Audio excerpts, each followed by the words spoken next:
Hello, welcome to my channel লঙ্কার ছোট্ট রান্নাঘর। সবাই কেমন আছো? আশা করি সবাই ভালো আছো। আমিও ভালো আছি। আজকে আমি তোমাদের সাথে দুটো ড্রিঙ্কসের রেসিপি শেয়ার করব। এই গরমে এই দুটো ড্রিঙ্ক খেলে পেট মন দুটোটাই ঠান্ডা থাকবে। তো চলো আমি কিভাবে তৈরি করলাম। তার জন্য আমি আগে একটা কাঁচা আম নিয়ে নিয়েছি, ধুয়ে আমি কাঁটা চামচের সাহায্যে এটাকে ফুটো করে নিলাম। তারপর একটু মিঠা সর্ষের তেল লাগিয়ে আমি এটাকে এয়ার ফ্রায়ারে 20 মিনিটের জন্য 200 সেলসিয়াসে এটাকে আমি এয়ার ফ্রাই করে নিলাম। দেখো আমটা কতটা সফট হয়ে গেছে। এটা একটু ঠান্ডা হওয়ার পর আমি আমটাকে ছুলে নিচ্ছি।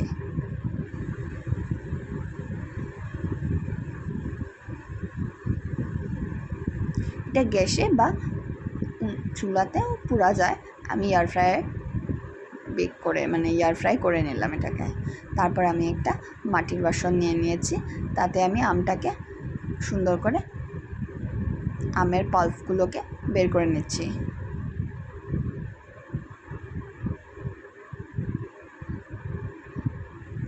তারপর আমি চিনি দিয়েছি। আমটা অনেক টক ছিল, তাই আমি আমার একটু বেশি চিনি লাগলো।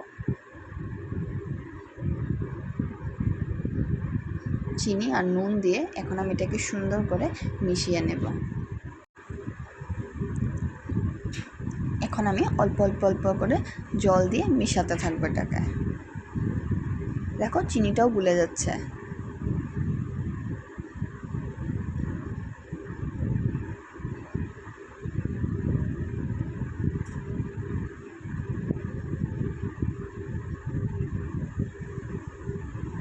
এটা অনেক সময় ধরে বিট করে নেব, কেন কি না হলে চিনিটা গলবে না। তাই আমি সুন্দর করে অনেক সময় ধরেই বিট করলাম। তারপর আমি ঠান্ডা আইস কিউব দিয়ে দিলাম। এটা এখন সার্ভ হওয়ার জন্য রেডি। এটা খুবই সহজ আর সবাই বানাতে জানে, তাও আমি বানিয়েছি, ভাবলাম তোমাদের সাথে শেয়ার করে দিই। আমি কাঁচা আমের পাতা ছিল আমার গাছে, তো আমি কাঁচা আমের পাতাও দিয়ে দিলাম। একটু গন্ধ আসবে তাতে, আর কিছুই না। তারপর আমি একটা গ্লাসে ঢেলে নিচ্ছি, আর উপর দিয়ে আমি অল্প বিট নুন দিচ্ছি। তারপর আমি জিরা ভাজা ছিল, আমি জিরা ভাজা দিয়ে এটাকে তৈরি করে নিলাম। দেখো এই গরমে এই ঠান্ডা আম পোড়া শরবত খেলে মন আর পেট আর শরীর দুটোটাই ঠান্ডা থাকবে। এখন তোমাদের সাথে আমি আর একটা রেসিপি ড্রিঙ্ক শেয়ার করব। সেটা হলো ঘোল। আমাদের এখানে এটাকে ঘোলই বলে, বাকি এখন তোমাদের এখানে কি বলে এটাকে আমাকে কমেন্ট করে জানিও। তার জন্য আমি এক বাটি দই নিয়ে নিয়েছি। এটা হলো মিষ্টি দই। তো মিষ্টি দইটাকে সুন্দর করে ফেটিয়ে নিলাম। তারপর আমি চিনি দিয়ে দিচ্ছি। আমি 4 চামচ চিনি দিয়েছি আর 1 চামচ নুন দিয়েছি। যদি তোমার টক দই নাও তো একটু বেশি চিনি দিতে হবে। তারপর আমি সুন্দর করে আবার মিশিয়ে নিচ্ছি। এখন আমি 1 গ্লাস জল মিশিয়ে দিলাম এটার মধ্যে।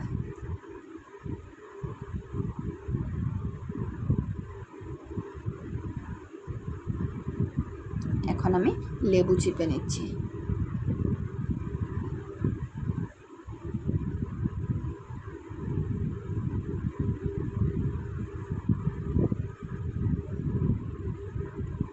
এখন হলো ঘোলের সবচেয়ে মেইন পার্ট। এটা এভাবে করলে এটা টেস্টটা বাড়ে।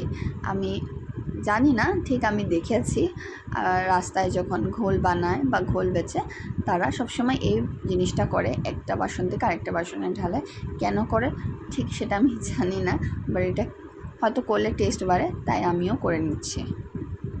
আমার হয়ে গেছে। এখন আমি একটা গ্লাসে আমার ঠান্ডা ঘোল ঢেলে নিচ্ছি। তোমাদের আমার এই দুটো ড্রিঙ্কস কেমন লাগলো লাইক কমেন্ট করে আমাকে জানিও। ধন্যবাদ পুরো ভিডিওটা দেখার জন্য।